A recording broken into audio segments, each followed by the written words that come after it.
This tournament is very long and very taxing physically. How important is it for you to relax and re-energize after each and every game? The games are extremely tiring, of course. As we go with the tournament, it gets more and more tiring. And also there is lots of emotions and lots of physical exhaustion, basically. So eventually you're going to run out of energy from every possible aspects, and then you're just going to be walking dead. I think the best players are the ones who can cope with this situation, or basically they reach the situation as late as possible in the tournament, or who can cope with it the best and who can maneuver their way through the fatigue and the bunch of errors that will eventually creep in, and they can bounce back quickly.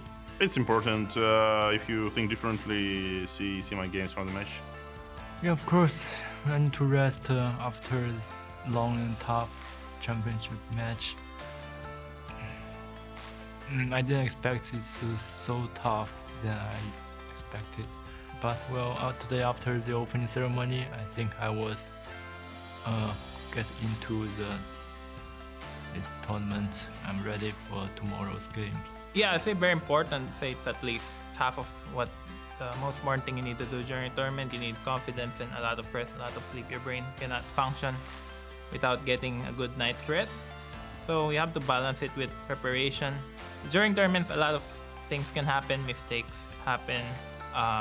So you kind of need to be ready those big moments.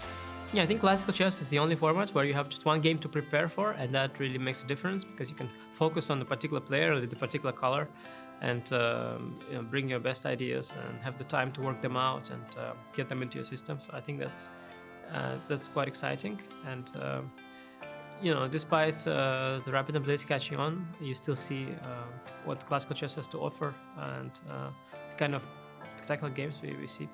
Yeah, for me, sleeping is very important.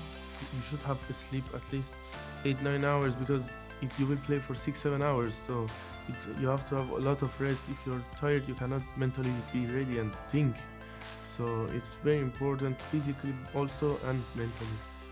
No, definitely I prioritizing after the games, getting some rest and getting ready for the next games.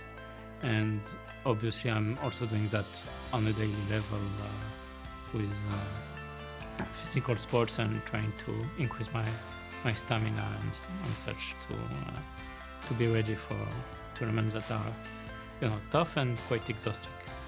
Okay, rest time is important probably for every player because they need some rest and to prepare for the next opponent. I think it's almost like the second most important after just playing good chess. Yeah, sometimes you know there are of course strong emotions involved in the games, and you have to recover. Sometimes you have to forget about the lost game. I think we saw from the match that when people get tired, they're starting to make decisions that are atypical of them. They make mistakes that they normally wouldn't make. So stress and tiredness, that can really play a huge role in terms of lowering your quality, or like those critical moments, especially when you're low on time and sometimes you have to like switch to instinct and you just need like your full capacity. So if you're a bit tired, if you're a bit stressed, these things, you might not even realize it, but they really can play a huge role.